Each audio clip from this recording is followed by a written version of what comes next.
Kau macam kurus sangat ni. Kenapa ni Nasruddin? Hei, Nasruddin, aku ni tempik-tempik daripada tadi ni. Kau dengar tak? Ha? Oi. Kau dengar tak? Kau dengar tak? Masuk cepat kandang. Masuk kandang. Masuk kandang. Masuk kandang. Kau dengar ke tidak ni? Ha? Kau tak dengar aku cakap? Tak panggil kau? Kau tak dengar? Apung mana Apung? Apung tak balik lama ni tampung ni. Aku rasa harus dah berlayar sekali lagi ni. Kan?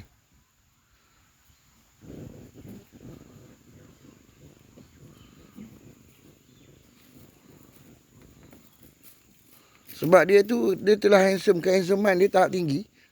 Mendewakan kehandsomean dia. Kan? Satu ketika dulu. Ha. Manalah pergi.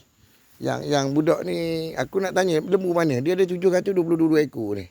Isteri. Mana satu? Aku tak boleh nak jawab tadi. Lembu betina pun tak ada dekat situ.